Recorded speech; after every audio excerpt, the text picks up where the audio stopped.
Listo, entonces les voy contando que hoy vamos a tener a Santiago Brand con nosotros. Él es psicólogo clínico y deportivo, es director clínico de Brand Neurofeedback, es vicepresidente de Cytec Bioscience, asesor científico de MyNeura, asesor científico de Eduvic y el psicoterapeuta de Trauma Institute de España, especialista en mapeo cerebral, biofeedback, neurofeedback y brain spotting, coordinador del Laboratorio de Neurociencias del Ministerio del Deporte en el 2014 al 2016, es conferencista e instructor internacional. Hoy nos va a estar dando una super charla sobre mapeo cerebral, neuro y biofeedback. Entonces, esperamos que compartan el link para que más personas tengan la oportunidad de estar aquí conectados con Santiago. Y vamos a ver, Santiago está por aquí. Santiago, buenos días. Hola, muy buenos días, Paulina, ¿cómo están? Muy bien, ¿y tú? Muy bien, gracias. Muy contento de estar Qué aquí con bueno. ustedes. Muchas gracias por aceptar la invitación, Santiago, y te dejo entonces con todas las personas que están conectadas desde temprano y que se van a ir conectando a través pues, de la transmisión. Perfecto, entonces voy a comenzar compartiendo mi pantalla.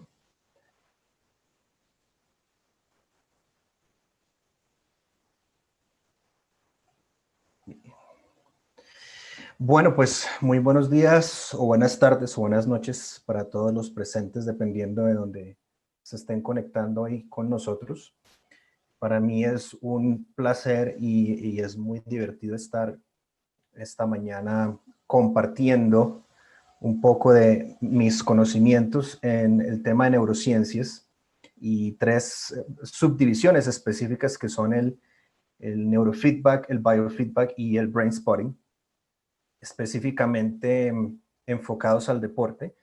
Y hoy vamos a hablar un poco desde mis experiencias en el alto rendimiento en el tiempo que estuve trabajando en el Ministerio del Deporte, lo que antes era Coldeportes, hoy Ministerio del Deporte, con el Laboratorio de Neurociencias.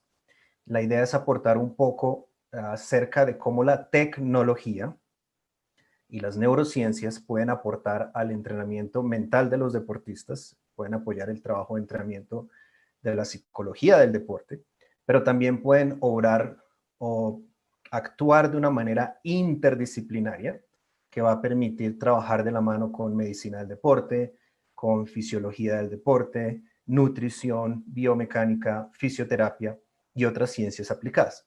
Es decir que esta tecnología no está únicamente diseñada para que los psicólogos trabajen con el deportista directamente o con el entrenador, sino que está diseñada para hacer trabajo interdisciplinario, lo cual hoy en día es bastante importante. Lo segundo que quiero recalcar es que esta es una forma de apoyo a las ciencias aplicadas.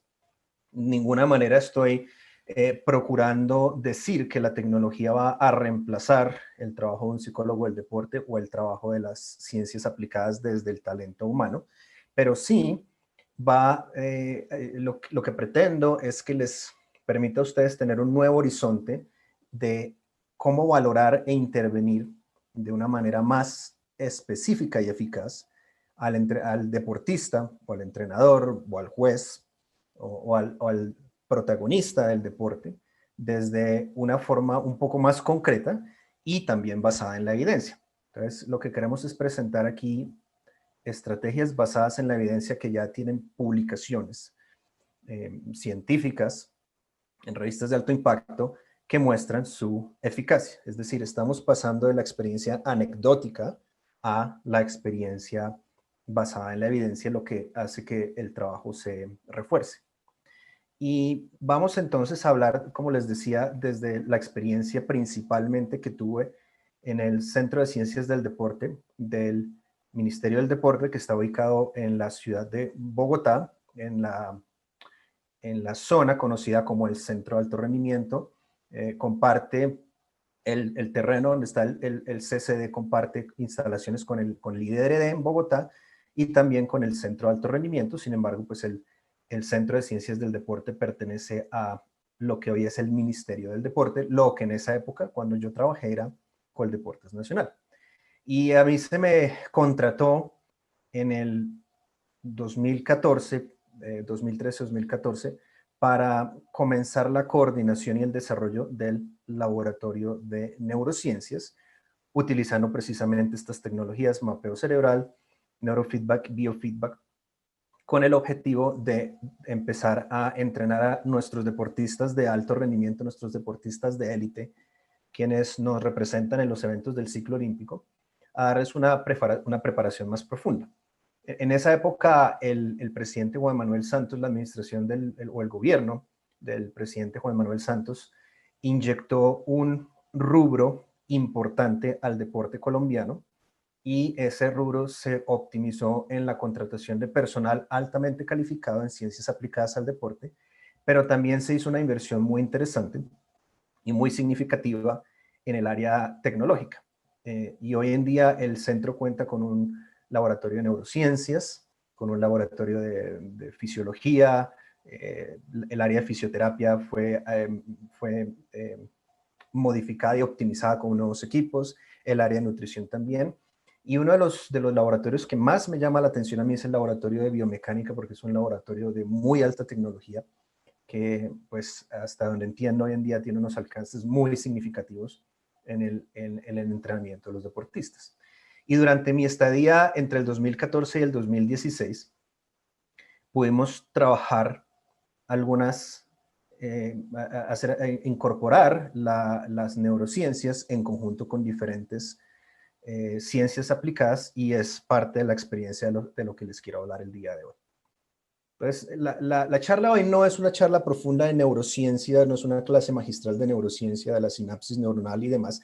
Es más la experiencia para que ustedes, como psicólogos del deporte, como deportistas, como entrenadores, como dirigentes de federaciones o ligas, como preparadores físicos, como metodólogos o estudiantes de cualquiera de estas áreas, vean que ahora la tecnología nos brinda muchas posibilidades que no teníamos hace 15 o 20 años y que hoy tenemos a nuestra disposición y que están en los sitios donde nuestros deportistas de alto rendimiento entrenan. Una Caterina Ibargüen, una Mariana Pajón, tienen acceso a estas tecnologías no solo en el extranjero, sino también aquí en el país. Y obviamente, como la trayectoria de todo profesional, mi experiencia en la psicología del deporte se divide básicamente en dos fases. La primera es cuando recién inicié, en el 2002 al 2003, o el 2003 al 2004, cuando hice mi especialización en psicología del deporte en la Universidad del Bosque. Pues allí aprendí básicamente qué es la psicología del deporte, qué hace la psicología del deporte, a quién ayuda la psicología del deporte, con quién interviene la psicología del deporte. Entonces, tuve la experiencia de hacer mis prácticas, fui seleccionado para hacer las prácticas en el Centro de Ciencias del Deporte, que en esa época se llamaba el Centro de Servicios Biomédicos al Deporte. Y en ese momento el centro operaba entre un convenio entre el IDRD y Coldeportes Nacional, que hoy en día es el Ministerio del Deporte. Y ahí estuve un año haciendo mis prácticas y desarrollando y puliendo mi conocimiento y mis técnicas en psicología del deporte, trabajando con deportistas de Bogotá y deportistas a nivel nacional. Y también tuve la oportunidad de trabajar con entrenadores, jueces y árbitros, aficionados, miembros de la prensa, directivos, miembros del gabinete político, ministros y demás que hacían parte del uso de los servicios del Centro de Ciencias del Deporte. Mi objetivo era principalmente el alto rendimiento, pero también tuve la posibilidad de trabajar con otras poblaciones, y es importante entender que la psicología del deporte no solamente o no es exclusiva de trabajo con un deportista de alto rendimiento, también se trabaja con estas poblaciones, se trabaja con gente de negocios, se trabaja con árbitros, con jueces, con los entrenadores, con aquellos agentes e individuos que están involucrados en el aspecto deportivo. Y entonces en esos primeros 5 años, pues obviamente aprendí los fundamentos de la psicología del deporte, como establecimiento de metas, entrenar técnicas de visualización, cómo optimizar la atención y la concentración en los deportistas, cómo optimizar la cohesión en un equipo, en los deportes de conjunto, cómo manejar efectivamente la ansiedad, la comunicación. Trabajamos con registros escritos, con encuestas, con pruebas escritas, observaciones, acompañamiento a entrenamientos, acompañamiento a competencias. Entonces fue una experiencia bastante enriquecedora porque me dio la oportunidad de estar expuesto directamente a ese campo y fue un privilegio porque no todo el mundo tiene esa oportunidad. El deporte de alto rendimiento es algo que es muy competido, no solo desde los deportistas, sino también desde los profesionales de ciencias aplicadas que aspiran a trabajar en estas plazas. Ahora, todas estas herramientas yo empecé a notar que tienen un valor agregado muy fuerte, muy importante, y que son de mucha utilidad, que son la columna vertebral del quehacer de un psicólogo del deporte, pero también tenían ciertas limitaciones. Y yo notaba, por ejemplo, que en el laboratorio de fisiología o los médicos deportólogos recibían una radiografía, una resonancia, y podían decir muy concretamente en dónde había una fisura, una fractura o una lesión desde el punto de vista estructural, orgánico, físico. Y lo mismo con los test de laboratorio. Se puede ver recoger niveles de ácido láctico, el VO2 máximo y muchos otros componentes fisioquímicos que hacen parte del entrenamiento de un deportista. Las nutricionistas pueden medir específicamente el porcentaje de grasa y otros factores que son muy importantes, la absorción de nutrientes y muchas otras cosas que son muy importantes al momento de manejar la dieta de un deportista. Y entonces, nosotros en psicología empecé a notar estamos enfrentando ese déficit, esa limitación. Nosotros aplicábamos pruebas psicométricas, pero esas pruebas psicométricas no estaban específicamente validadas en población deportiva y población deportiva colombiana más específicamente. Entonces, muchas veces en nuestra retroalimentación e interacción con el deportista y o el entrenador, nosotros le decíamos al entrenador, señor entrenador, fulano de tal, su deportista se encuentra nervioso o nerviosa, ansioso o ansiosa, tiende a perder la concentración. Y la pregunta del millón que siempre nos arrojaban los entrenadores era, bueno, ¿y ustedes cómo saben que es así? Nosotros les explicábamos, bueno, porque lo hemos observado y porque las pruebas de papel y lápiz no lo arrojan. Y ellos nos decían, lo entiendo, pero ¿cómo saben que es así? Entonces, lo que descubrí es que estábamos entregando la información parcialmente. Y al entregar esa información parcialmente, no estábamos haciendo una psicología del deporte 100% o lo más cerca al 100% concreta y basada en una evidencia que es medible, que es transformable, que es optimizable, que es publicable, que es demostrable. Entonces, empezó a darse en mí una inquietud por aprender y descubrir e investigar si existían técnicas que permitieran hacer esto. Porque en ese momento, y estoy hablando de 18 años atrás, cuando recién empecé a estudiar esto, la psicología del deporte no gozaba del mismo estatus, privilegio, prestigio o respeto que goza hoy en día. Y precisamente era porque estábamos cortos en la entrega de resultados concretos. El otro aspecto importante era que como psicólogos del deporte estábamos confiando mucho en la anécdota para mostrar resultados. Es decir, alguna vez cuando yo estaba allá, llega un equipo de hockey juvenil, yo tuve una charla con ellos porque no tuvimos tiempo de trabajar más, me pidieron que hiciera una charla, hice una charla motivacional de algunos aspectos, ellos viajaron a un campeonato nacional, no recuerdo qué ciudad, era un equipo de Bogotá, una selección de Bogotá, fueron y ganaron el campeonato nacional. Y entonces dijeron que gracias a la intervención de Santiago Brand y gracias a la intervención de la psicología del deporte, el equipo quedó campeón. Y tenemos que tener mucho cuidado con eso porque una intervención no es evidencia suficiente o es evidencia tangible y concreta de que la psicología del deporte fue una influencia en ese momento. Para mí, mi reputación, mi hoja de vida y demás, pues muy bueno. Pero para la psicología como una ciencia, no es tan eficiente eso. Entonces, la tarea de nuevo fue poder buscar herramientas que facilitaran este proceso. Y entonces yo dije, tiene que haber una forma específica. Debe haber una forma de hacer esto concreto, de cómo mirar el dolor, cómo medir la desconcentración, cómo medir una distracción, cómo medimos el procesamiento cognitivo, cómo piensa un deportista, qué pasa cuando piensa positivo, qué pasa cuando piensa negativo. Y fue entonces que me topé con un colega español que se llama Fernando Juárez. Y Fernando Juárez es a quien yo le debo el que hoy en día me dedique a lo que me dedico. Cuando yo estaba haciendo mis prácticas en el Centro de Servicios Biomédicos y estaba estudiando la especialización, perdón, uno de los módulos de la especialización era precisamente ese, era biorretroalimentación en deporte. Y ese módulo lo dictaba Fernando Juárez, quien es un psicólogo, como digo, español, pero vive hace muchos años aquí en Colombia y es un referente hoy en psicología y economía. Y él nos dio esa clase. Y cuando él saca los equipos y comienza a conectarnos y comenzamos a jugar, fue amor a primera vista para mí y fue la respuesta a esas plegarias y esos interrogantes que yo tenía. Porque ahí descubrí que en parte en esa tecnología estaban muchas de las respuestas que nosotros, o que yo particularmente en ese momento estaba buscando. Y entonces, como me enamoré, fue una adicción inmediata para mí.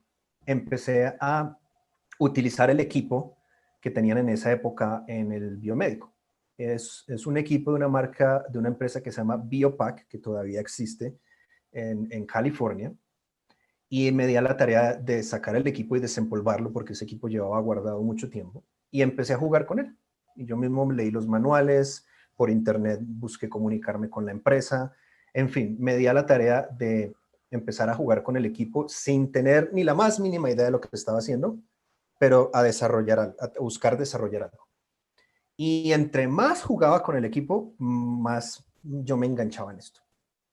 Entonces empecé a buscar en dónde capacitarme y empecé a hacer investigaciones en diferentes países con empresas que ofrecían la capacitación en Estados Unidos, en Europa, en el Asia, en todos los continentes básicamente. Y fue entonces donde decidí, después en el año 2007, decidí renunciar y aprender esto.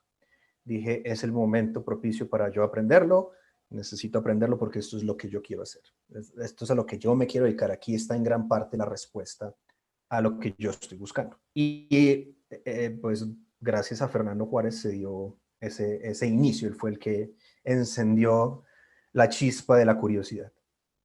Ahora, vamos entonces a hablar hoy de técnicas como el biofeedback, el neurofeedback, la neuromodulación y el mapeo cerebral, que son las técnicas que yo aplico hoy en día en tanto pacientes clínicos como en deporte en diferentes niveles, deporte de iniciación, deporte amateur o aficionado y alto rendimiento, obviamente.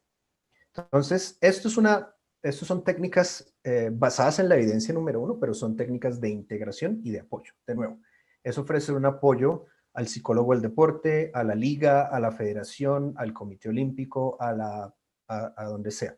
Yo he tenido la buena fortuna de a través de mi trabajo poder viajar a diferentes países y asesorar diferentes profesionales, entre ellos Chile, también el Comité Olímpico de Guatemala, la Federación Boliviana de Fútbol, en Ecuador también he estado, asesorando instituciones deportivas que están empezando a entender el valor agregado que esto tiene como una forma de complementar el trabajo que ya se está realizando. Y entonces, ¿por qué es importante? Porque nosotros normalmente vemos al deportista como una persona que tiene un talento, tiene una habilidad que lo hace sobresalir con respecto al resto de la sociedad y que hace que tenga una capacidad de hacer cosas que no todo el mundo tiene la capacidad de hacer. Pero muchas veces fallamos en entender que los deportistas también son seres humanos y atraviesan procesos muy similares o iguales a los que cualquiera de nosotros puede atravesar. Los psicólogos también nos ponemos ansiosos, los psicólogos también nos deprimimos, así como los médicos también se mueren, ¿sí? Y a los arquitectos se les caen edificios y los pilotos se estrellan.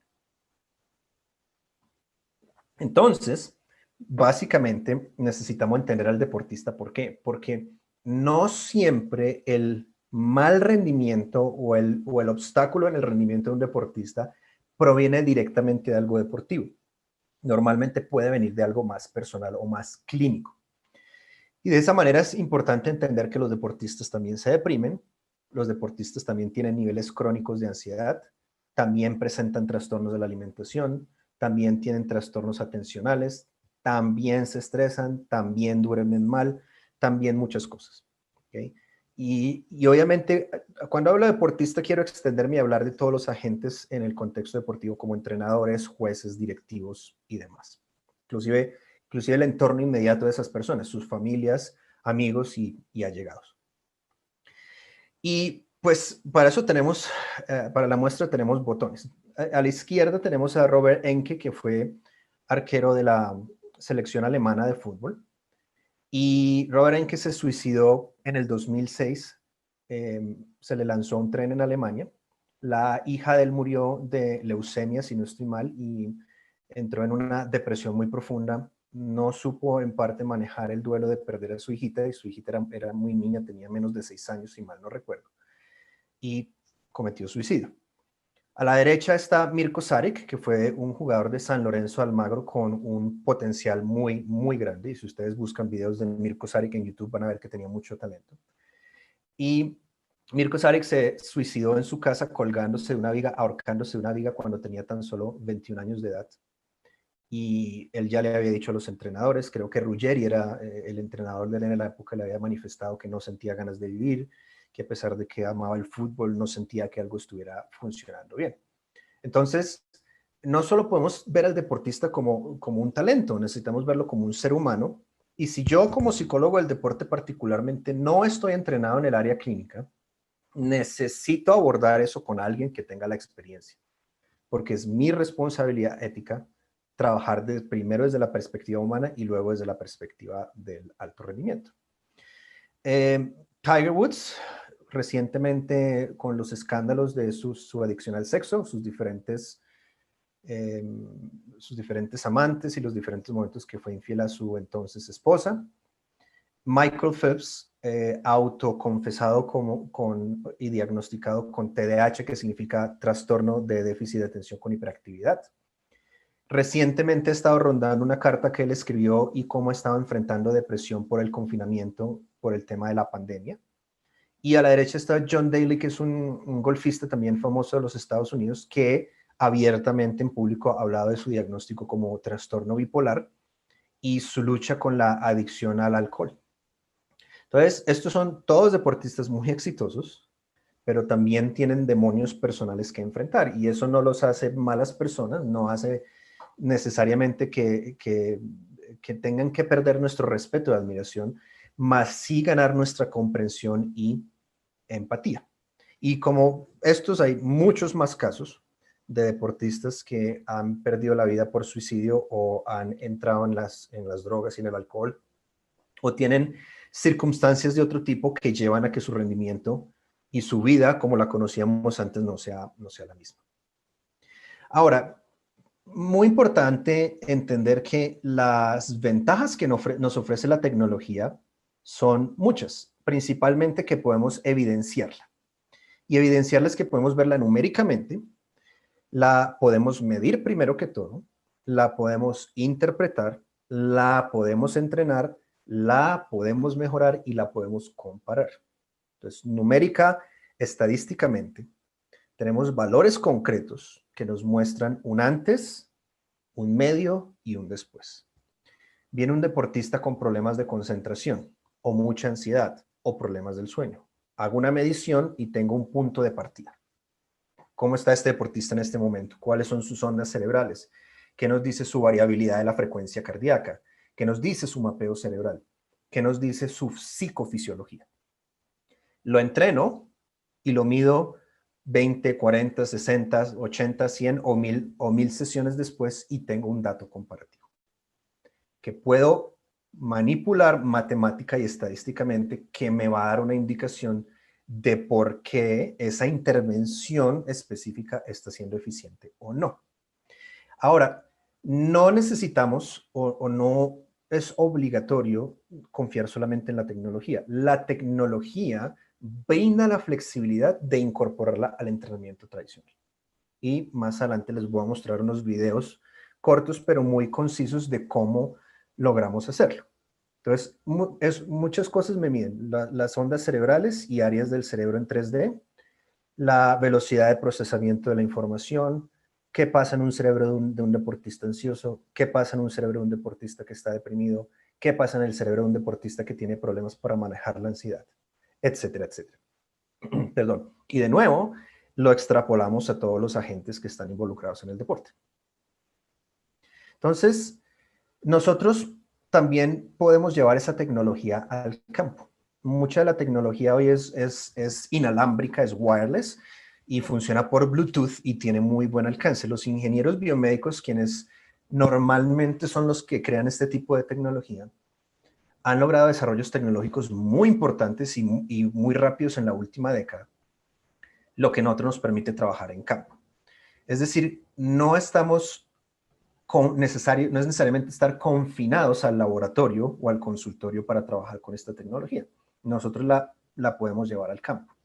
Y no sé si ustedes notan aquí en la foto, este es un trabajo que yo estaba haciendo con una tenista, midiendo ondas cerebrales en partes específicas del cerebro, y observen que ella tiene el amplificador adaptado para trabajar en el campo.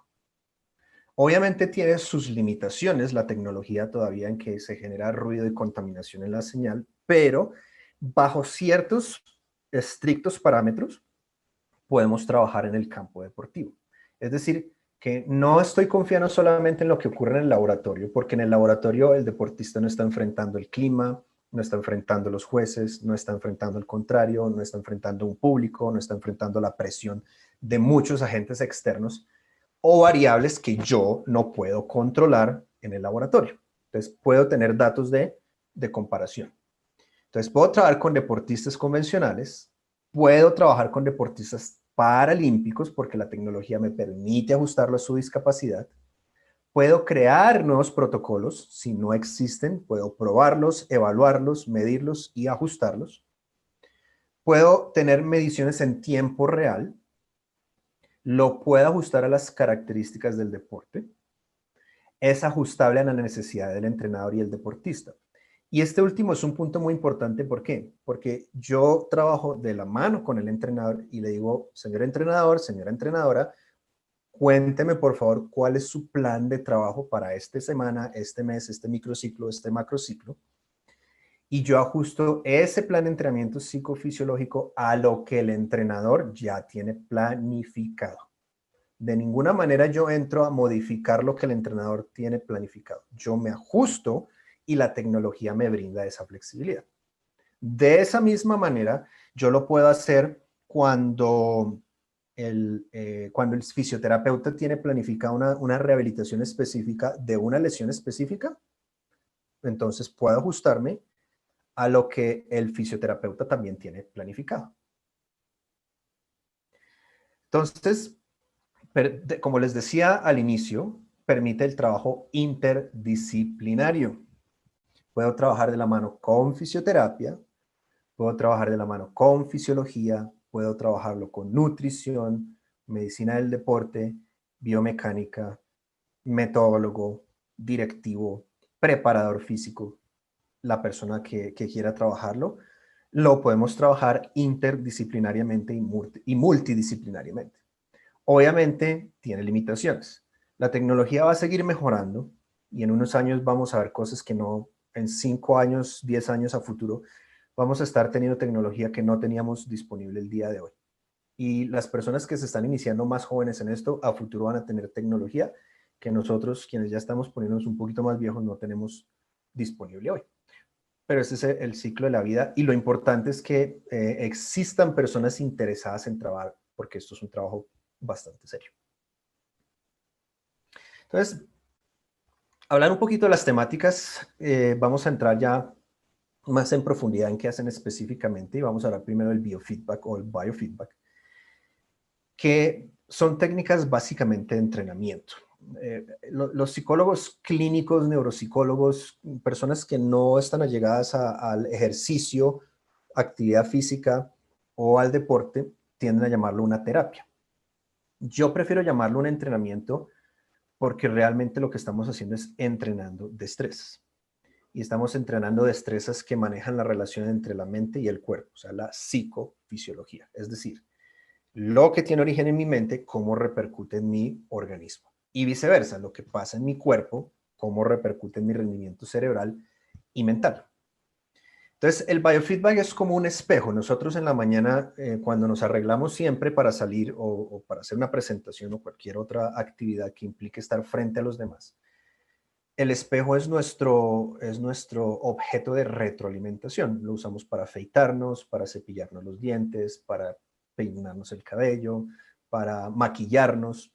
Es decir, hacer ajustes que nos permitan salir lo más presentables posibles al mundo exterior.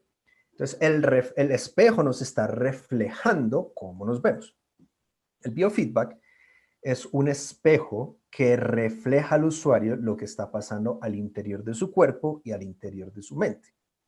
Lo que nosotros llamamos mariposas en el estómago, lo que llamamos nervios, lo que llamamos ansiedad, lo que llamamos desconcentración, dolor, angustia, tristeza, etcétera, lo podemos medir a través de respuestas corporales. Entonces podemos correlacionar una respuesta psicofisiológica, como el ritmo cardíaco, a atención o concentración, o a ansiedad o estrés. Entonces estamos reflejando esos procesos internos que no son posibles ver con observación, con entrevistas o con pruebas escritas.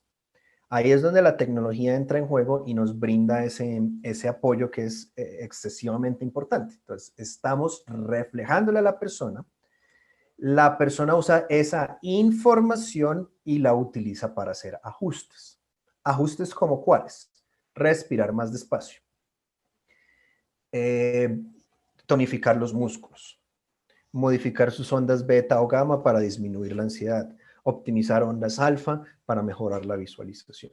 Entonces, se lo mostramos como un espejo y la persona utiliza una retroalimentación para hacer esos ajustes y obviamente generar cambios psicofisiológicos en la estructura del cerebro y en el funcionamiento del organismo que se hagan permanentes en el tiempo y que le permita generar más regularidad en su rendimiento.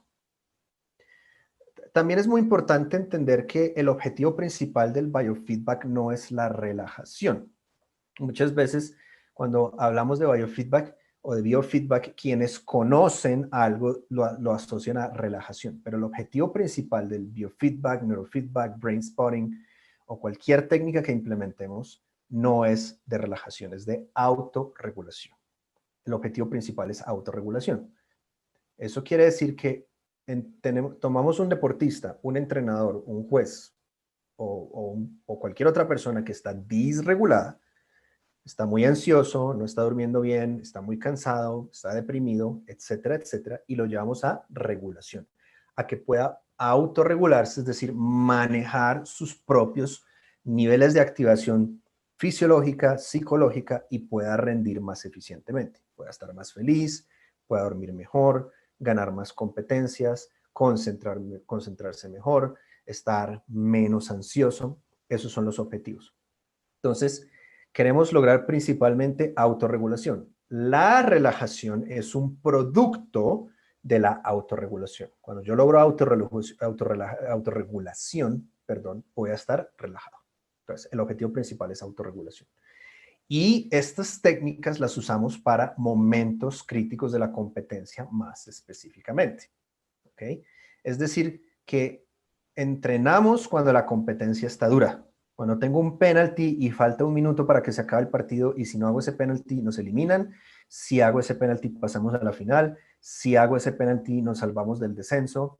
Y eso aplica para cualquier otro contexto deportivo. Un pot en el golf que marca la diferencia entre clasificar o no clasificar, o son $100,000 en ganancias, un tiro libre en baloncesto, un servicio en el tenis. Cualquiera de esas situaciones de momento crítico es donde necesitamos utilizar más estas estrategias para momentos críticos de la competencia. Y de esa manera entonces estamos entrenando la relación mente-cuerpo o la relación psicofisiológica, si le vamos a dar una terminología más técnica. Principalmente, no usamos medicamentos. Como psicólogos nosotros no estamos licenciados para medicar, pero cuando trabajamos de la mano con neurólogos, psiquiatras, neurocirujanos o médicos de cualquier especialidad, los deportólogos, procuramos usar estas técnicas para que el deportista en su rehabilitación o en su tratamiento no necesite depender de medicamentos. Si ya está usando medicamentos porque los necesita, está usando antibióticos para combatir una infección después de o evitar una infección después de una cirugía, hay que usarlos. Pero lo que buscamos es reducir la dosis y la intensidad de esos medicamentos y buscamos que el deportista consuma sus medicamentos en un periodo de tiempo menos prolongado, obviamente con el aval del equipo médico, y que pueda seguir adelante sin necesitar ayuda farmacológica. Se usan instrumentos científicos. Cuando hablamos de científicos es que cumplen unos criterios específicos de asociaciones u organizaciones que han diseñado listas y criterios para que clasifiquen como equipos científicos. Como decía, llevamos a la autorregulación como meta principal. Entonces usamos tecnología científica que cumple unos criterios específicos que son basados en la evidencia, que nos lleva a un tratamiento lo más libre de fármacos o con los fármacos lo más reducidos posibles. Y ahí entonces entrenamos diferentes destrezas. Ahí podemos entrenar, por ejemplo, la respiración. Y con el equipo que yo manejo usamos una banda con un velcro que se coloca en el diafragma, en la zona del abdomen, que nos ayuda a medir el número de respiraciones por minuto. No nos vamos a detener mucho a hablar de fisiología de la respiración y demás, porque asumo, y si no es así me disculpan, pero asumo que la gran mayoría de las personas que nos están escuchando en este momento, nos están viendo, tienen un conocimiento adecuado. Pero ¿por qué sí es importante medir y entrenar la respiración? Aquí sí me voy a tener un momento. Si ustedes observan la foto, en el cuadrante de arriba hay una respiración normal a la izquierda y una persona hiperventilando a la derecha. Esta es una imagen de un TAC cerebral que mide oxigenación e irrigación sanguínea, zonas específicas del cerebro. Cuando respiramos normalmente, ustedes ven que el color es algo azul aguamarina y tiene unos focos rojos y amarillos, que significa que está fluyendo la cantidad de sangre adecuada y una perfusión o irrigación adecuada a esas zonas del cerebro. Cuando la persona hiperventila, el metabolismo al cerebro se reduce. Lo mismo pasa cuando respiramos normalmente o cuando sobre respiramos, es decir, respiramos mal. Una hiperventilación no es lo mismo que sobre respirar. Y ustedes se sorprenderán, pero yo, como yo me sorprendí, me di cuenta que un alto porcentaje, entre un 80 y 95, 99% de los deportistas no saben respirar adecuadamente. Sí tienen buen entrenamiento cardiovascular, sí tienen un buen sistema cardiorrespiratorio y cardiovascular por su capacidad aeróbica y anaeróbica, pero no saben respirar adecuadamente. Y muchos de los fallos en su rendimiento estaban basados en la simple premisa de no saber respirar adecuadamente. Y el no respirar adecuadamente reduce hasta entre un 30 o un 40 o más por ciento el oxígeno y la sangre del cerebro. Si yo tengo un deportista que está a punto, un futbolista que está a punto de patear un penalti, es el minuto 45. Se cobra el penalti y se acaba el partido. Con ese penalti gano la final, con ese penalti prolongo el partido, lo mando a la largue, con ese penalti me salvo del descenso, con ese penalti nos vamos al ascenso.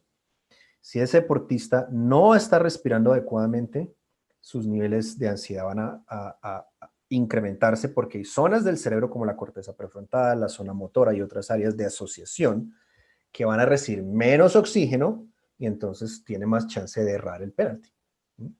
Si ustedes notan, un deportista como Cristiano Ronaldo, cuando va a patear un tiro libre y un penalti, tiene una rutina muy establecida y eso incluye respirar de una forma específica.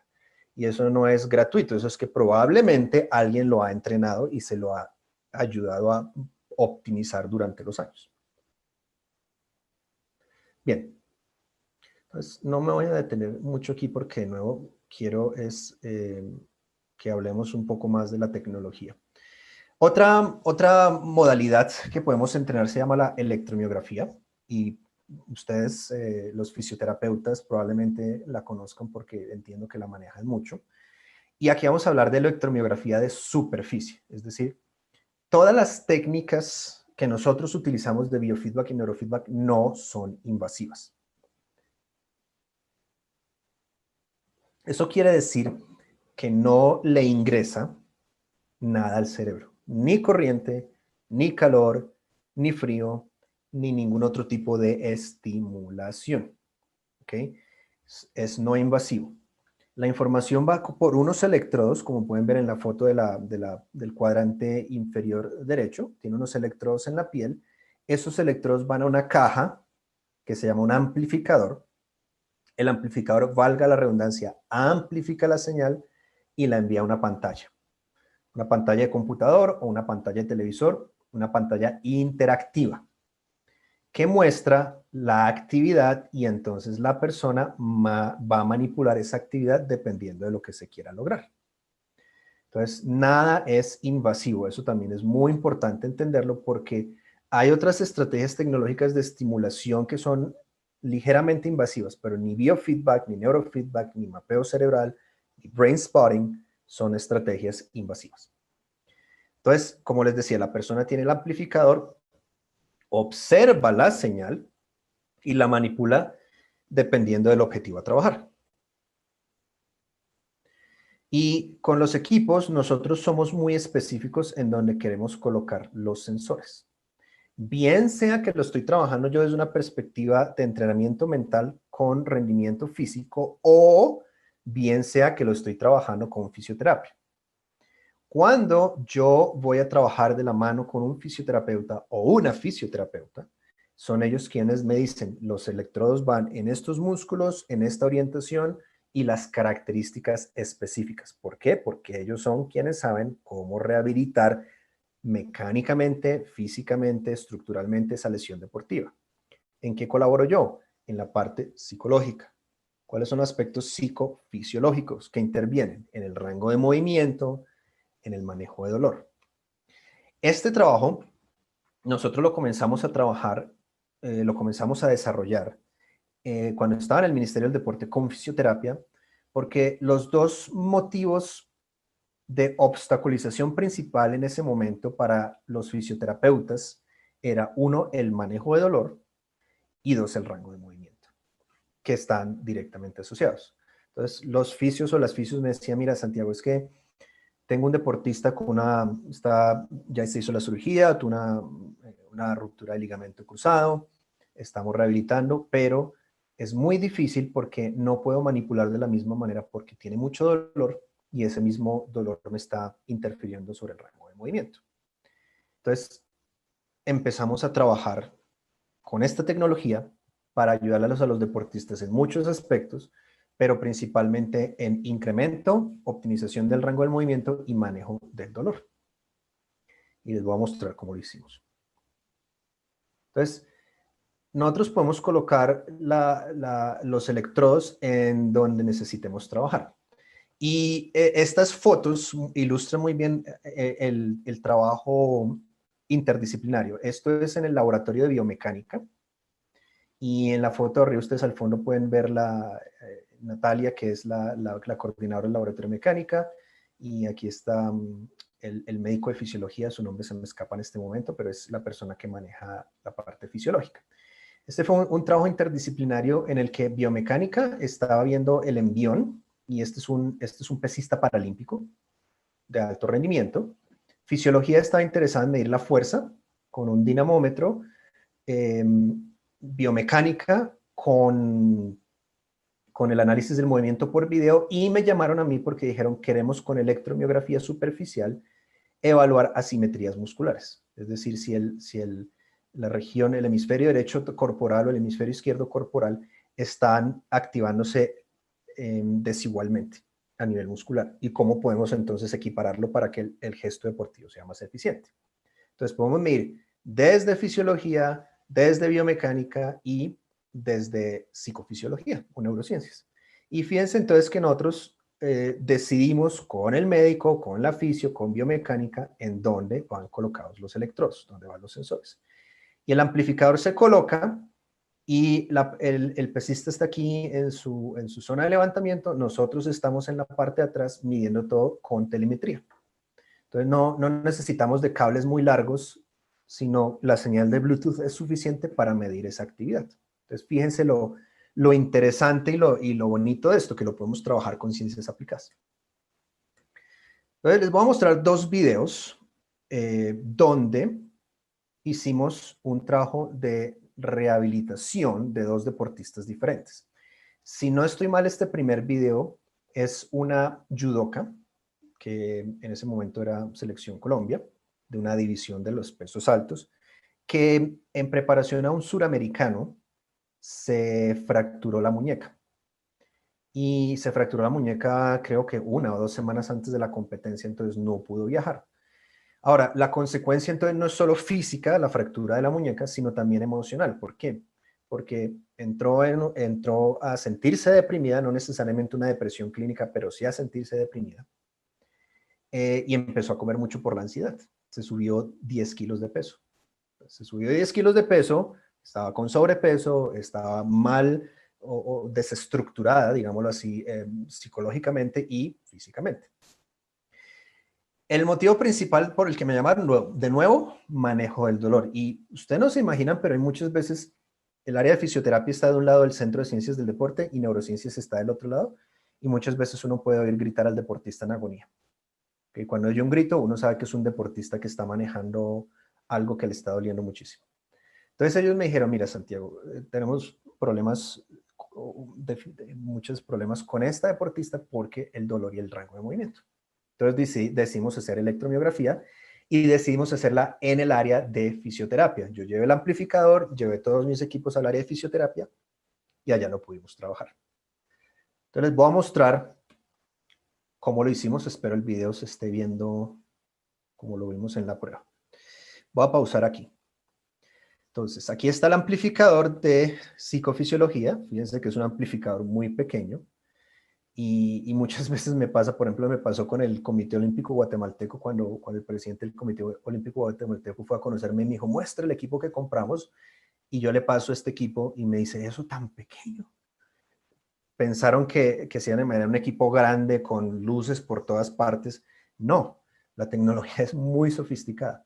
Y el amplificador se está comunicando vía Bluetooth al computador. Aquí tenemos los electrodos, un electrodo activo que es el rojo, el otro electrodo activo que es el negro y el electrodo neutral que es el blanco. ¿Por qué están colocados ahí? Porque ahí es donde la fisioterapeuta requiere que se trabaje. La deportista tiene una plastilina terapéutica con la cual está trabajando fortalecimiento de tendones, ligamentos y demás.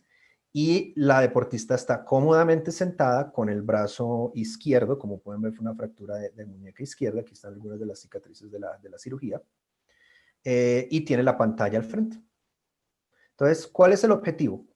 Observen ustedes que cuando ella contraiga, haga un puño con la mano y la plastilina, la señal de los músculos se va a aumentar. Entonces, si ustedes observan aquí, la señal está tranquila, ella hace presión y la señal del músculo aumenta. Luego ella entonces suelta la plastilina y relaja, y tiene que relajar la señal del computador. Esa señal está directamente ligada al nivel de contracción y tensión muscular que está haciendo. Ella vuelve y empuña, vuelve y aumenta la señal, vuelve y relaja, y vuelve y calma la señal. ¿Qué le estamos enseñando hoy? Le estamos enseñando a identificar el umbral de dolor y a relajar.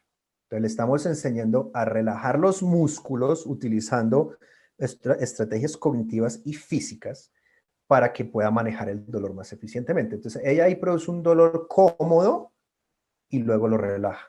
Relaja el músculo viendo la señal, relajando, y por ende entonces va incrementando su umbral de tolerancia al dolor. Esta es una retroalimentación puramente visual y mientras hablo voy a repetir el video para que lo puedan ver una segunda vez. Pero es una retroalimentación puramente visual. A esto se le puede agregar una retroalimentación auditiva. Es decir, que por ejemplo, en vez de ella estar viendo lo que ve en la pantalla, colocamos tonos. Entonces le voy a decir, cuando empuñes la mano vas a oír un tono aversivo. Va a sonar un pito como que sea aversivo, que sea aburrido para el cerebro. Y le va a decir, cuando sueltes, el tono se va a apagar. Entonces, la misión de ella es apagar el tono, o cuando ella relaja, puede sonar música relajante.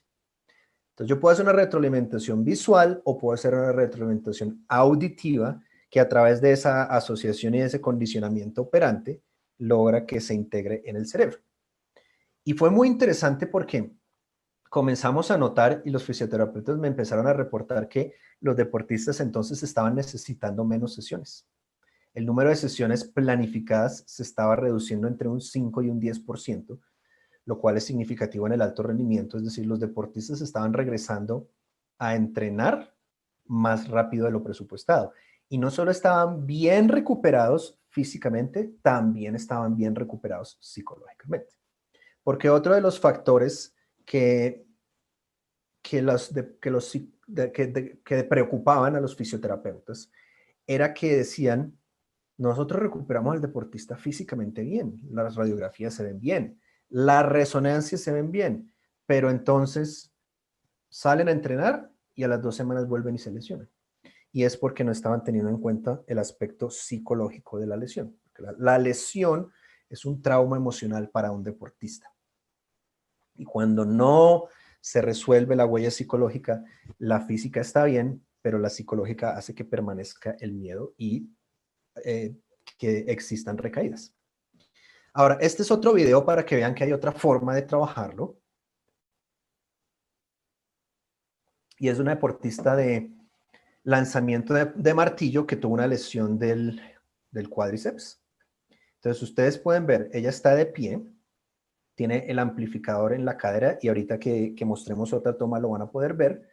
De nuevo, los electrodos colocados en los grupos musculares y siguiendo la orientación de la fibra muscular determinado por la fisioterapeuta. La fisioterapeuta o el fisioterapeuta o el practicante o él o la practicante de fisioterapia están conmigo en todo momento. Nunca hago el trabajo solo porque los que saben son ellos. Yo estoy utilizando la parte psicológica, la parte tecnológica, pero ellos tienen que estar presentes en todo momento. Entonces, está teniendo una retroalimentación visual similar a la judoka y ella hace un movimiento específico donde la actividad cambia visual o auditivamente dependiendo del tipo de ejercicio.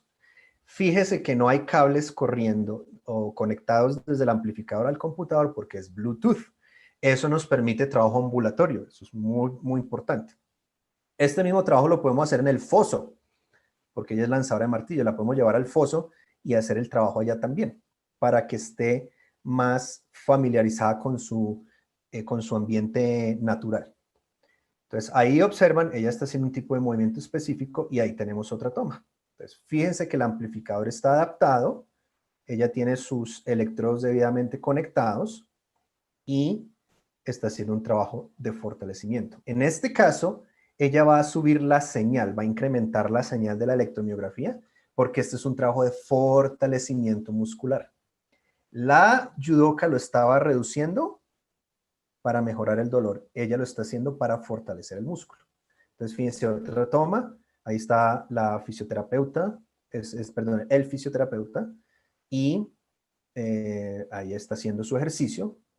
Los electrodos conectados bajo el criterio de fisioterapia y estamos haciendo el acompañamiento a la deportista. Lo que va a hacer es al final les voy a compartir mis datos de contacto. Entre esos está mi canal de YouTube donde pueden ir a ver estos videos o más videos que están totalmente legalmente descargados allá y sin ningún problema de derechos de autor o demás, ¿ok? Como entonces les mencionaba, la otra de las modalidades de biofeedback de psicofisiología que podemos utilizar es la temperatura periférica, que tiene muchas utilidades. Y como les decía, en la rehabilitación de lesiones es muy importante, porque cada vez que nosotros optimizamos la circulación y la irrigación de sangre a una zona específica del cerebro, perdón, estamos optimizando la cicatrización del tejido porque estamos movilizando plaquetas y otros elementos que ayudan con eso. Entonces, muchas veces también trabajamos la temperatura con los deportistas lesionados como estrategia de autorregulación, relajación y cicatrización del tejido. También es muy útil para trabajar, por ejemplo, hipertensión, migrañas, recuperación de memorias traumáticas o relajación muscular. Entonces, es otra estrategia que yo puedo aplicar solamente desde la perspectiva psicológica o la puedo acoplar al trabajo que se hace con otras ciencias del deporte. Y principalmente la uso para lograr mayor relajación, mayor autorregulación y lograr un estado de relación mente-cuerpo más eficiente. Entonces, la puedo trabajar en laboratorio o la puedo trabajar en el campo. También la puedo hacer desde esas dos maneras. Y básicamente lo que hacemos es colocar un sensor en la yema del dedo que mide la cantidad de sangre que se está irrigando a esa zona específica.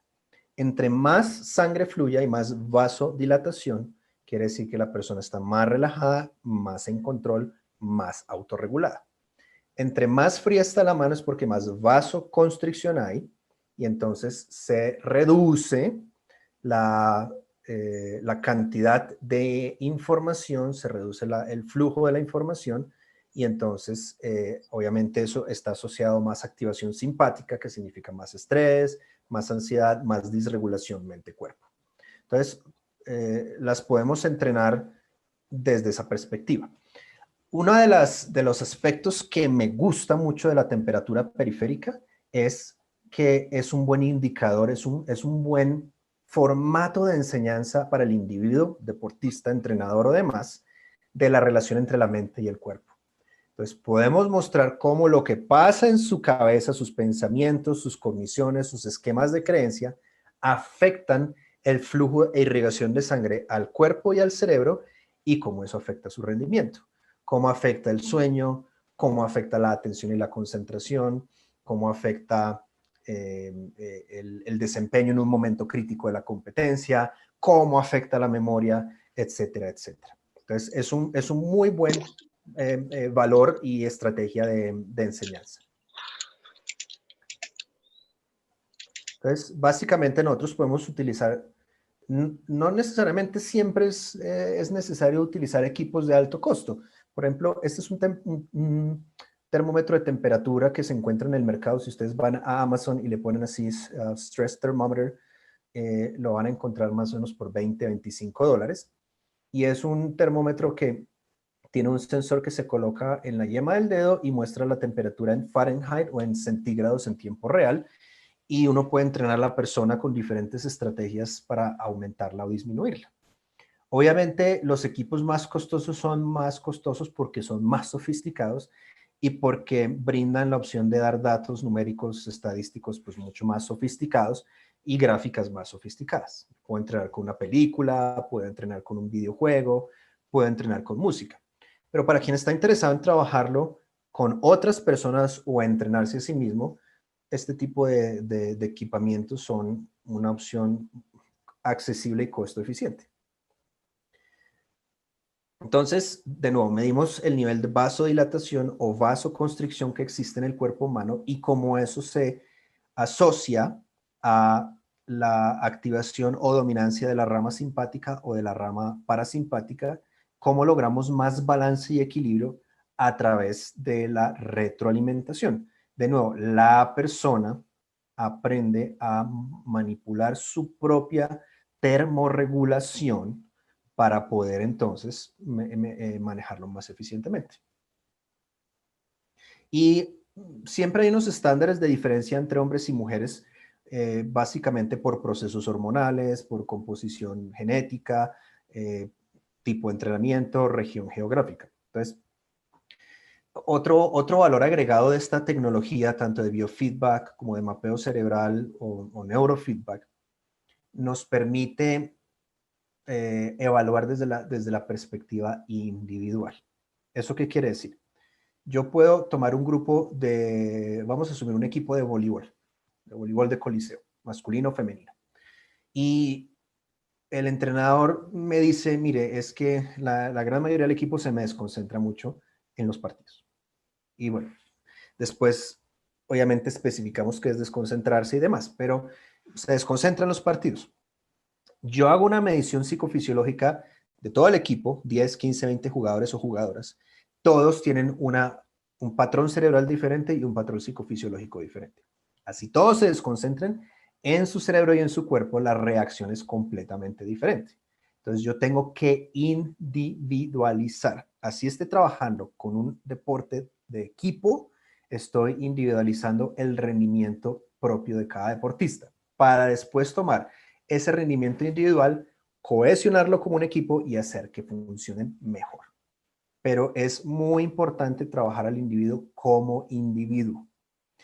Cuando hago el entrenamiento, eso es fundamental. Yo no puedo entrenar la misma destreza, de la misma manera, con todos los jugadores o jugadoras, porque no todos tienen la misma habilidad perceptual, cognitiva y de otros componentes de manejar la información de la misma forma y eficientemente. Entonces, esta tecnología nos permite tener mediciones individualizadas. Entonces, individualizamos las valoraciones, individualizamos el entrenamiento, individualizamos los resultados, para después, si es un deporte de equipo, combinarlos eficientemente. Bien. Ahora, otra de las variables es la respuesta galvánica de la piel, que tiene que ver con la tasa de sudoración. Lo que hacemos es colocar sensores en la palma de la mano y medir la activación de las glándulas sudoríparas de la piel para medir temas de ansiedad. Las glándulas sudoríparas en la palma de la mano comparten conexiones con estructuras cerebrales específicas. Entonces nosotros podemos ver la relación mente o cerebro y cuerpo. Es decir, yo puedo medir un electroencefalograma y medir respuesta galvánica simultáneamente, someter a ese deportista o a esa persona a tareas estresantes y entonces ver qué pasa en el cerebro y qué pasa en el cuerpo al mismo tiempo.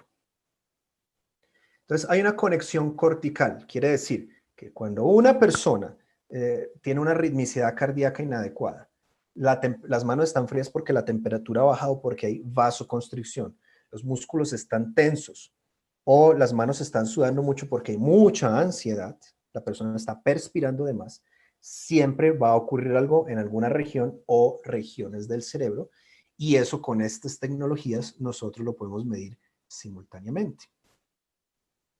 Entonces, algunas de las áreas involucradas son el área prefrontal ventrolateral, la corteza orbitrofrontal, la zona parietal posterior derecha y el cerebelo, que están asociadas a atención y concentración, están asociadas a inhibición de impulsos, están asociadas a procesamiento motor, están asociadas a procesamiento complejo como la táctica y la técnica.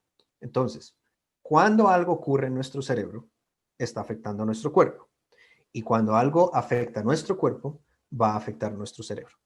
Y esa es la asociación que nosotros medimos, entrenamos, optimizamos y comparamos con el apoyo de estas estrategias tecnológicas. Porque de lo contrario, no lo vamos a poder ver. No lo vamos a poder ver con observación, no lo vamos a poder ver con pruebas escritas, no lo vamos a poder ver con el relato del deportista. Necesitamos medirlo objetiva y estructuradamente, y estas tecnologías nos brindan esa posibilidad. Cuando trabajamos con biofeedback, entonces trabajamos con la ansiedad fisiológica o física, que de nuevo es la tensión muscular, las palpitaciones cardíacas, las mariposas en el estómago, la resequedad en la boca, etcétera, etcétera, y con la ansiedad cognitiva o psicológica, que propiamente son los pensamientos que afectan al deportista. Entonces, cuando el entrenador, por ejemplo, en el ajedrez, han planificado el partido, la partida de ajedrez de una forma específica, y el deportista en algún momento hace un movimiento equivocado, que no estaba planificado. Y el entrenador después dice, pero ¿esta persona qué está haciendo? y le pregunta al deportista a la deportista, ¿por qué hiciste eso? Muchas veces el deportista o la deportista no tiene ni la mínima idea de por qué lo hizo, pero si hay una razón por qué lo hizo, lo que pasa es que él o la deportista no sabe. O puede decir, no, profe, es que estaba tan nervioso que se me cruzaron los cables y la embarré. Entonces, cuando nosotros medimos eso en tiempo real, podemos ver exactamente en qué punto en el tiempo, en qué punto en el cerebro, en qué punto en el cuerpo está ocurriendo y cómo lo podemos corregir, cómo podemos intervenir de manera adecuada. Entonces, de nuevo, la tecnología, la técnica de biofeedback, neurofeedback o brain spotting son apoyos al trabajo que ya venimos haciendo desde solo la perspectiva psicológica o intermultidisciplinariamente. Entonces, tenemos también la variabilidad de la frecuencia cardíaca. La variabilidad de la frecuencia cardíaca es una de las modalidades más altamente utilizadas en deporte, más investigadas en deporte. Es decir, ustedes en variabilidad de la frecuencia cardíaca y rendimiento deportivo, si hacen una búsqueda por Google Scholar o cualquier base de datos de sus universidades, van a encontrar que hay cientos de miles de artículos publicados con variabilidad de la frecuencia cardíaca y rendimiento deportivo. ¿Por qué? Porque es muy barata de aplicar, es de bajo costo, es muy fácil de medir, es muy fácil de entrenar y es muy fácil de comparar. Entonces, normalmente cuando a mí se me acerca un profesional y me dice, Santiago, yo quiero aprender de lo que tú haces, ¿qué me recomiendas? Yo siempre comienzo entrenando por variabilidad de la frecuencia cardíaca. Es el paso número 1. Si un psicólogo del deporte quiere aprender psicofisiología, neurofeedback, biofeedback o cualquier otra estrategia de medición y entrenamiento psicofisiológico, perdón, el punto de partida es la variabilidad de la frecuencia cardíaca. De nuevo, porque no es tan cara, es costo eficiente, es fácil y es muy práctica. ¿Y por qué me gusta la variabilidad de la frecuencia cardíaca? Porque la variabilidad de la frecuencia cardíaca influye sobre el rendimiento cerebral. Es decir, que nuestra ritmicidad cardíaca, creámoslo o no, tiene una influencia bastante grande en el rendimiento cerebral. ¿Okay? Nuestra variabilidad y ritmicidad cardíaca tiene una influencia muy grande en el rendimiento cerebral. Es decir, que lo que haga nuestro corazón va a tener una influencia muy directa en lo que hace nuestro cerebro. Y es decir, que la ritmicidad cardíaca o facilita o interrumpe el proceso de variabilidad de la frecuencia cardíaca y entonces eso afecta el rendimiento psicológico de una persona, la atención y la concentración, el rendimiento motor, el gesto deportivo, etcétera, etcétera, etcétera. Bien, entonces la variabilidad de la frecuencia cardíaca ayuda, optimiza, potencia el rendimiento psicológico de un deportista. ¿Por qué ocurre eso? Porque el corazón y el cerebro están conectados. Están conectados principalmente a través del nervio vago. El nervio vago es el puente que conecta principalmente al corazón y al cerebro y es el que nos da entonces esa medición. ¿Bien?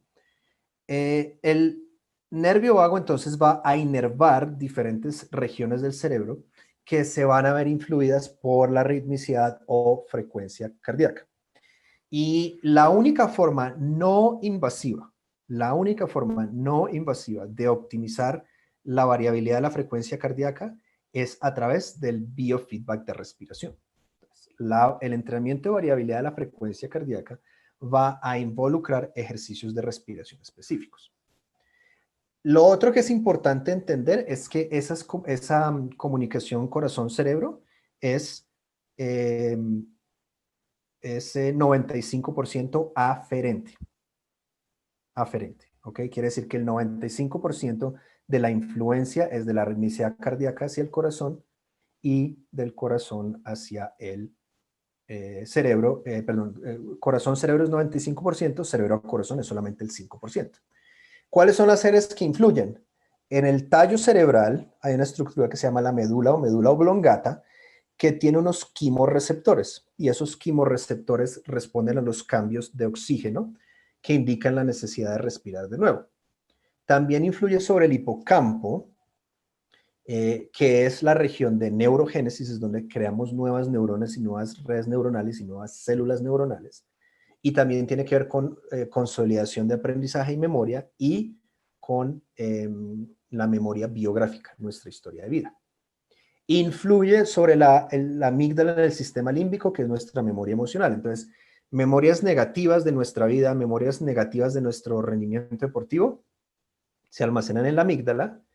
Influye sobre la corteza prefrontal y frontal, que es nuestra toma de decisiones, nuestras funciones ejecutivas, la capacidad de pensar antes de actuar, la capacidad de manejar la estrategia en una competencia, etcétera, etcétera. Y sobre el córtex o neocórtex, que es donde hacemos todo el procesamiento de alto orden. Cálculos matemáticos, manejar un lenguaje, crear tecnología, curar enfermedades, todo eso se da gracias a esas regiones del cerebro, específicamente el neocórtex. Eso quiere decir que a través del tálamo y un circuito que se llama el córtico talámico, el nervio vago influye estas áreas que luego influyen en el tálamo, que luego influyen en la actividad cerebral. Para no detenerme mucho ahí, voy a mostrar aquí mediciones. Entonces, la gente pregunta, bueno, pero ¿ustedes cómo saben que eso es así? Y lo que nos preguntaban los entrenadores, nos decían, ¿ustedes cómo saben que el deportista está nervioso, que está estresado, etcétera, etcétera? Básicamente, nosotros con los equipos que yo manejo podemos medir el electroencefalograma cuantitativo y el electrocardiograma al mismo tiempo. Entonces, colocamos un gorro, colocamos un gel específico, medimos la actividad electroencefalográfica y medimos la actividad cardíaca al mismo tiempo. Entonces correlacionamos variabilidad de la frecuencia cardíaca con funcionamiento cerebral. Y aquí tenemos una persona que le estamos midiendo diferentes frecuencias. Entonces, primero una línea de base, es decir, la persona está en reposo, no está haciendo absolutamente nada. Medimos la actividad electroencefalográfica y aquí tenemos las gráficas espectrales. Quiero que enfoquemos la atención en los picos de color amarillo, ¿vale? Entonces, en los picos de color amarillo vamos a tener la información y eso significa que tiene ondas alfa rápidas de gran amplitud, que significa ansiedad. Entonces, ese es un perfil de ansiedad. Y si notan en la parte baja, hay un pequeño mapa cerebral donde esta sería la nariz, la oreja derecha y la oreja izquierda, y tiene rojo. Ese rojo indica rumiación cognitiva. Entonces, esta persona tiene mucha actividad en el área del cerebro de rumiación cognitiva. Se la pasa piense, que piense, que piense. Entonces le dije, ok, ahora te vamos a entrenar en respiración y vamos a medir la actividad cerebral al mismo tiempo. Entonces aquí comenzamos haciendo 7 respiraciones por minuto y noten cómo los picos bajan. Observen aquí en el electroencefalograma la amplitud de las oscilaciones. Observen la amplitud de los picos, sobre todo los amarillos. Observen la cantidad de color rojo que tiene en esa región del cerebro. Y ahora observen qué pasa después de que hace 5 minutos de entrenamiento a 7 respiraciones por minuto. Baja la amplitud de las oscilaciones, baja la amplitud de los picos amarillos y baja la cantidad de rojo que tiene en esa región del cerebro. Quiere decir que esa estructura cerebral empieza a funcionar mejor solo con el hecho de hacer 5 minutos a 7 respiraciones por minuto. Ahora, fíjense qué pasa cuando hace 6 respiraciones y medio por minuto. Los picos bajan, baja el rojo y baja el tamaño de las oscilaciones. Entonces, aquí estamos viendo evidencia medible en tiempo real de actividad cerebral mediada por actividad cardíaca, mediada ¿por qué? Por el entrenamiento en biofeedback de variabilidad de la frecuencia cardíaca. Luego lo mido a 6 respiraciones por minuto y vuelve y sube un poquitico. Entonces ya 6 respiraciones por minuto es un poco lento es un poco lento para la persona. Entonces la mejor frecuencia respiratoria para él son o 6 respiraciones y medio o 7 respiraciones. Entonces de esa manera podemos determinar la frecuencia respiratoria ideal que favorece ese proceso cerebral, que favorece ese proceso fisiológico. Y estas son imágenes de algo que se llama loreta, que son imágenes de tomografías. Este es el antes, en la parte de arriba, y este es el después. Recuerden que yo les decía que la tecnología nos permite medir, optimizar, entrenar y comparar. Y son mapas de antes y después. Entonces, cuando empezó el entrenamiento en respiración, cuando terminó el entrenamiento en respiración. Y son el mismo cerebro visto desde 3 perspectivas. Este es como si lo viéramos desde arriba, este es como si lo viéramos desde un costado y este es como si lo viéramos desde atrás. Antes y después. Entre más rojo, peor. Entre menos rojo, mejor. Entonces, observen el antes aquí, más rojo aquí y más rojo aquí, menos rojo aquí y nada de rojo aquí. Lo mismo, más rojo, menos rojo y más rojo y menos rojo. Entonces estamos midiendo en tiempo real con evidencia concreta. Entonces, cuando un entrenador venga y me diga, oiga, Santiago, ¿y usted por qué sabe que la variabilidad lo está mejorando? Digo, mire las imágenes cerebrales, mire los mapas cerebrales, mire su perfil psicofisiológico. Y eso es lo que relacionamos, lo empezamos a correlacionar a su rendimiento deportivo. ¿Cuáles son sus estadísticas psicofisiológicas? ¿Cuáles son sus estadísticas de rendimiento deportivo? Goles, asistencias, pases, golpes de 3 puntos, aces en el tenis. En cualquier deporte lo podemos correlacionar. De esa manera tenemos evidencia más concreta de que la intervención psicofisiológica está ejerciendo una influencia positiva sobre el rendimiento deportivo y estamos anulando la anécdota. Entonces, esto nos tiene que ayudar a diferenciarnos de personas que hacen entrenamiento mental sin basarse en ciencia. Coaches, sofrólogos y otros títulos más que dicen optimizar el rendimiento deportivo sin utilizar estas herramientas. Entonces, la ciencia no es 100% infalible, pero es demasiado útil en este caso. Y por último, quiero mostrarles, bueno, el video no lo puedo mostrar para no tener problema, pero lo pueden ver en el canal de YouTube. Voy a cambiar aquí lo que estoy compartiendo y les quiero mostrar rápidamente cómo funciona un mapeo cerebral. Entonces, cuando hacemos un mapeo cerebral, nosotros estamos colocando lo que hacemos es colocar un gorro específico con unos electrodos específicos y medir la actividad eléctrica del cerebro. Lo que ustedes ven en pantalla, esas líneas que suben y bajan son ondas cerebrales. Y esas ondas cerebrales son el resultado de los procesos eléctricos de comunicación de los billones de neuronas que tenemos en el cerebro. Entonces, esas ondas cerebrales, créanlo o no, nos dan información muy importante de velocidad de procesamiento de información, inteligencia, memoria, capacidad de aprender, sueño, manejo de los estados de ánimo. Todo lo que básicamente hacemos los seres humanos lo podemos medir a través de los patrones eléctricos del cerebro y entonces lo medimos, lo entrenamos, lo optimizamos y lo comparamos.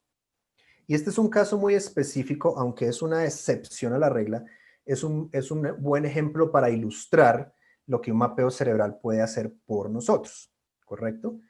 En esencia, lo que esto quiere decir es que este es un caso de un deportista, es un futbolista. Cuando yo lo evalué tenía 12 años de edad, en este momento debe tener más o menos 17, 18 años de edad. Pero es un deportista que llega de otra ciudad de Colombia, no de aquí de Bogotá, y llega a trabajar conmigo. La mamá viene a verme por 2 motivos de consulta. Uno, porque dice que es muy hiperactivo, es decir, en el colegio no se queda quieto, se la pasa molestando a los compañeros, se la pasa parándose del pupitre y en la casa lo mismo, tiene muchas dificultades para sentarse a hacer tareas. El número 2, que es el que más vamos a enfocar y que me llamó mucho la atención, es el manejo de la ira. Es un joven de 12 años, un preadolescente de 12 años, que presenta una inhibición de la ira muy baja. Y más que todo es ira verbal, no tanto ira o agresión física, más sí verbal. Entonces lanza muchos insultos, grita, arroja objetos, no a otras personas, pero a las paredes, o hace pataletas, ese tipo de cosas. Entonces, lo llevaron a un neuropediatra en su ciudad y el neuropediatra dijo, bueno, pues vamos a medicarlo con Ritalina, que es uno de los estimulantes más populares para trabajar hiperactividad. La señora dijo, yo no voy a medicar a mi hijo, entonces vamos a viajar a Bogotá, lo vamos a evaluar con Santiago y vamos a ver qué pasa. Y entonces, básicamente, no voy a hacer una lectura aquí de electroencefalograma cuantitativo, una clase de electroencefalograma cuantitativo, pero quiero que nos enfoquemos en esto que estamos viendo aquí. Entonces, una vez yo vi esto, dije, interesante. Okay, esto es actividad cerebral real, por cierto, ya les voy a explicar qué es. Y lo voy a adelantar porque termina ocurriendo un total de 3 veces. Este es el registro de ojos abiertos.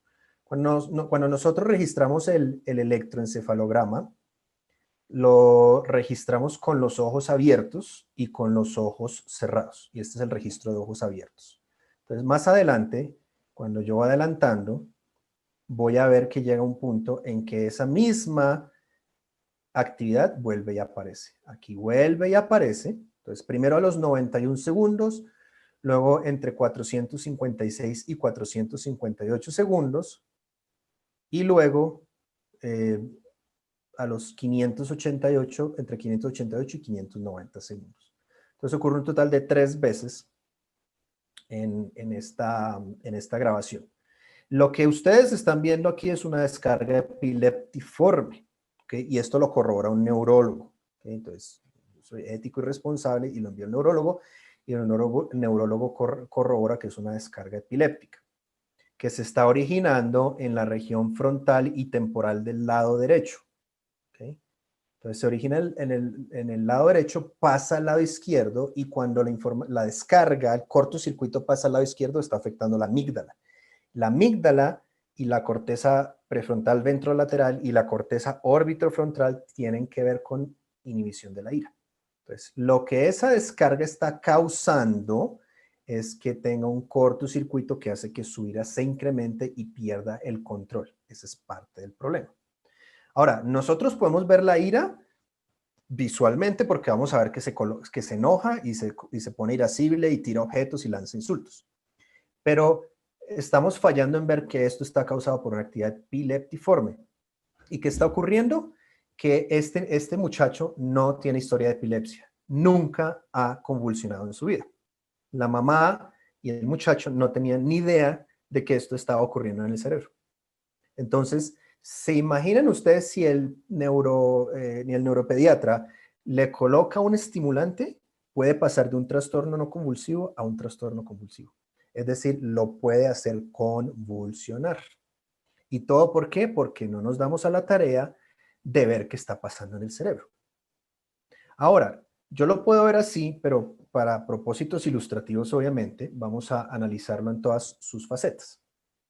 Entonces vamos a verlo desde los análisis espectrales, que básicamente son representaciones gráficas que me muestran en qué tipos de frecuencias están más o menos grandes. Entonces, las ondas van de las más lentas a las más rápidas, comenzando con el vino tinto a la izquierda, yendo con el azul a la derecha. Entonces tenemos vino tinto, que son ondas delta, rojo, que son ondas teta, amarillo, que son ondas alfa, y luego aquí tendríamos en el verde beta, en este azul aguamarina beta 2, y aquí tenemos gamma. La visión más real es esta. Y como yo les había dicho, el origen de la descarga epiléptica es FP2, que es arriba de la ceja derecha, F4, que es la región frontal derecha, y F8, que es en lo que nosotros llamamos aquí la sien. Entonces ese triángulo es el que está descargando principalmente, tiene la descarga y luego pasa al otro hemisferio. Y pasando por la línea media, que es la amígdala, que es la inhibición de impulsos. Entonces ese es neurológicamente, ese es el generador de la ira. Entonces nosotros lo podemos trabajar con terapia cognitivo-conductual, le podemos hacer detención de pensamientos, le podemos hacer reestructuración cognitiva, pero mientras no trabajemos el origen neuronal, el problema no se va a ir. Entonces fíjense cómo la tecnología no está reemplazando el trabajo del psicólogo tradicional, está apoyándolo, reforzándolo y optimizándolo. Después de eso, nosotros podemos generar mapas. Y aquí están los mapas. Este sería la nariz, este sería la oreja derecha, esta sería la oreja izquierda. Lo que quiere decir que tenemos nuestra corteza frontal, región sensoromotora, los temporales, los parietales y los occipitales de la línea media del hemisferio derecho y del hemisferio izquierdo. Y esto se mide por una escala de colores, donde el verde es el ideal. Es decir, entre más verdes estén los mapas, mejor. Aquí es importante recalcar que a ninguna persona nunca en el mundo le van a aparecer los mapas totalmente verdes, porque eso significaría que es un cerebro perfecto, lo cual no existe. Entonces, esa persona no sería de este planeta. Cuando tenemos amarillo hacia fucsia en la parte alta de la escala, quiere decir que tiene mucho de esas ondas. Entonces, tiene mucho de esas ondas en la región frontotemporal derecha, que es el origen de la descarga, en la línea media porque ahí pasa la reverberación, en la región temporal y parietal izquierda, que es a donde llega la réplica de la descarga original, y lo tiene en el rango de delta, en el rango de teta y en el rango de alfa. Entonces yo puedo generar esas topografías para darme una idea de que estoy observando dónde tiene mucho y dónde tiene muy poquito. Adicionalmente, yo puedo hacer algo que se llama Loreta, que son los mapas subcorticales. Entonces puedo ver al interior del cerebro dónde se está generando esa información. Y si ustedes lo ven aquí, ahí está el punto rojo y ese es el punto del origen de la descarga. Entonces, me está confirmando que el origen de esa descarga está en la región frontal, temporal, parietal del lado derecho.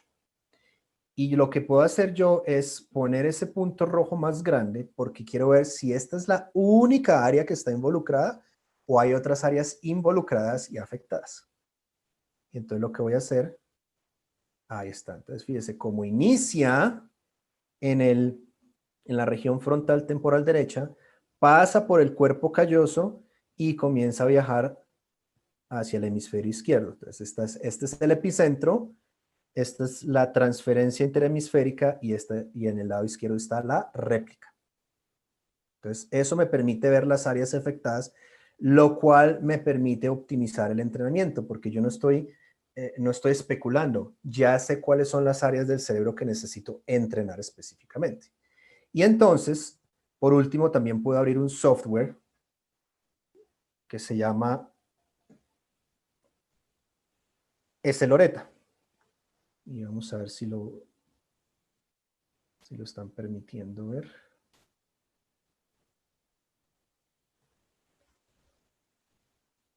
Entonces, perdón, aquí tenemos Loreta y vamos a abrir un software que se llama S-Loreta, que lo que nos permite es ver tridimensionalmente. Entonces, aquí está. Entonces, tridimensionalmente, nosotros podemos también observar esa actividad cerebral. Y de nuevo, al final voy a brindar mis datos de contacto, el canal de YouTube y las redes sociales donde me pueden seguir. Y en el canal de YouTube pueden ver videos en más detalle de todo esto debido a la contingencia que tuvimos. Entonces, yo puedo observar para ese cerebro tridimensionalmente y puedo girar dónde está el origen. Entonces, de nuevo, si miramos el cerebro desde aquí, la nariz estaría aquí, lo cual hace el hemisferio derecho y el hemisferio izquierdo. Y eso entonces indica, la región roja y amarilla indica el origen de la descarga. Entonces, fíjense que es de la parte frontal, temporal, parietal del lado derecho. Y en donde está amarillo quiere decir que es más activo, entonces esta es la activación principal y esta es la réplica. Entonces la descarga epileptiforme se nos está originando de esa región del cerebro. Y esto lo podemos rotar en 3D para verlo desde diferentes perspectivas. Entonces, como se pueden dar cuenta, esta tecnología nos ofrece una ayuda visual y científica muy importante de lo que está ocurriendo. De esa manera, nosotros lo que podemos hacer es complementar y optimizar más eficientemente el entrenamiento de un deportista, mentalmente, nutricionalmente, porque esto nos ayuda, por ejemplo, a flexibilizar el cerebro para la alimentación, disminuir la ansiedad y disminuir las ganas de comer. Luego podemos trabajar con fisioterapia para rehabilitación de lesiones o optimización mecánica y biomecánica del gesto deportivo con biomecánica para optimizar el rendimiento cardiovascular con fisiología. Entonces, el alcance que tenemos es muy grande. Y de nuevo, ¿esto para quién es útil? Para el psicólogo del deporte, para el médico, nutricionista, biomecánico, fisioterapeuta, metodólogo, preparador físico, entrenador, directivo. Entonces, todas las personas que están involucradas son los protagonistas de ese medio deportivo se pueden beneficiar de este tipo de tecnologías. Entonces, con eso, voy a cerrar aquí y voy a volver a la presentación.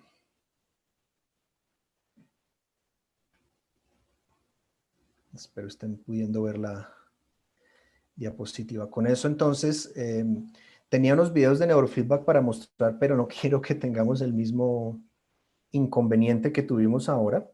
De nuevo, los dejo entonces con mis datos de contacto. Ese es mi correo electrónico. En Facebook me encuentran como Brandt Neurofeedback.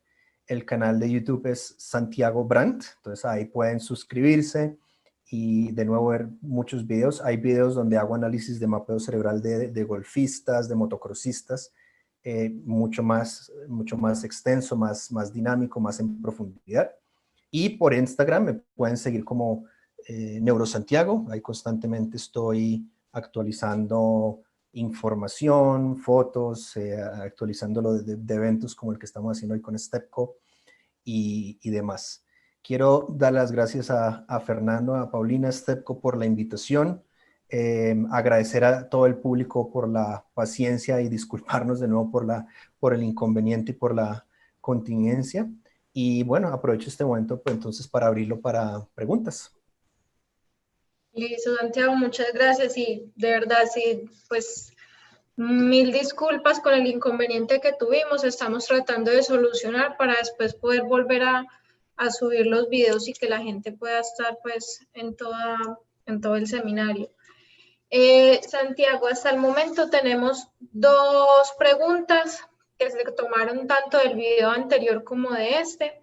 Entonces, bueno, Mauricio Plazas pregunta cómo abordar este tipo de situaciones cuando el club deportivo no cuenta con un departamento médico. Él hablaba cuando tú estabas, eso fue al principio, que tú estabas hablando sobre el trabajo con los deportistas y las diferentes situaciones y trastornos.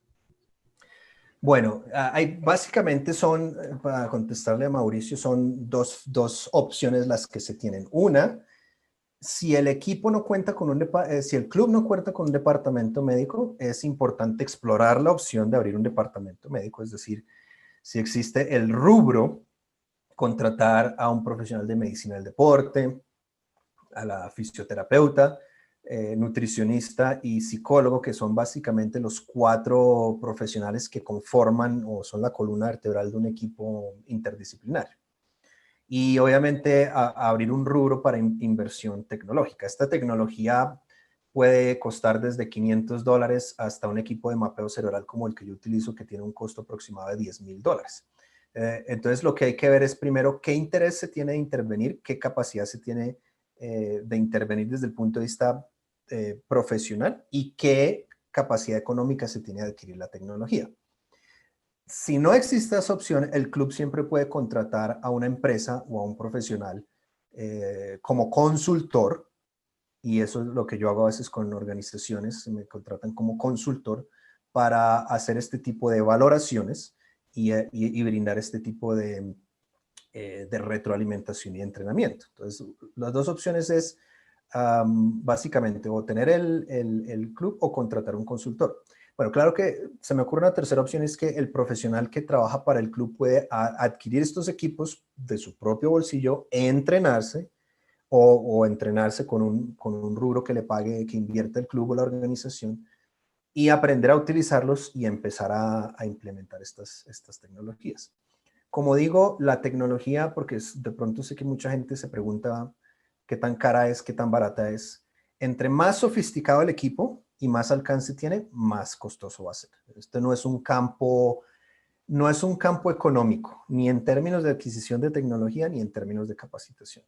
Es un campo que es costoso, y es costoso precisamente porque es especializado, porque brinda un valor agregado importante, y eso pues hace que la demanda sea un poco mayor, la cantidad de gente que lo hace sea menor, entonces el costo de la capacitación de los equipos pues va a ser más elevado. Listo. Y de la Academia Barbosa de Boxeo, te preguntan, ¿qué piensas sobre espérame que aquí la tengo, sobre el M-Wave o el Inner Balance? Ok, el M-Wave y el Inner Balance son dos equipos que son muy populares, número uno, son de bajo costo y son hasta cierto punto costo eficientes. Yo los conozco porque los he utilizado.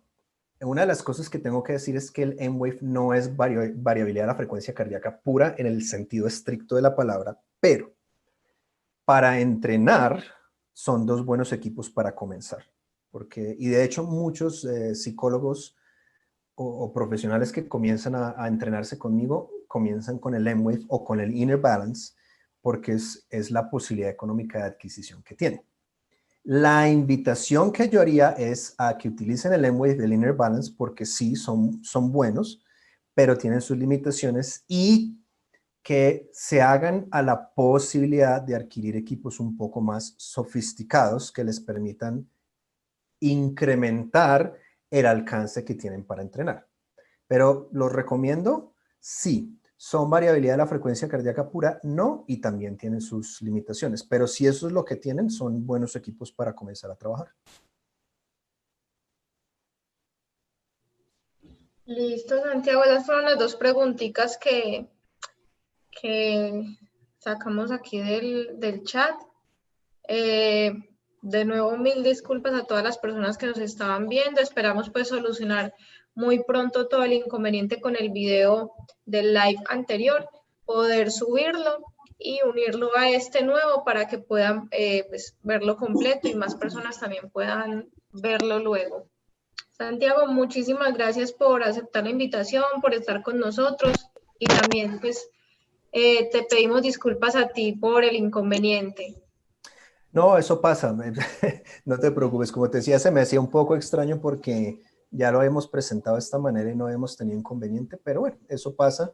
Sí. Es disculparnos con los asistentes, a veces pasan este tipo de cosas. Pero como decía, ahí están mis datos de contacto. Si van al canal de YouTube, ahí van a poder ver esos y muchísimos más videos en detalle. Hay presentaciones, hay entrevistas, hay charlas. Entonces, pues se pueden dar una idea más profunda, y ya si me quieren contactar directamente pueden hacerlo a través del Instagram o a través del correo electrónico. Listo, Santiago, muchas gracias. Vamos entonces a terminar aquí la emisión, y luego ya por nuestro Instagram de @step_al_piso_co vamos a estar informando para subir de nuevo el video anterior para que puedan verlo completo. Muchas gracias a todos los que nos vieron el día de hoy y esperamos contar con ustedes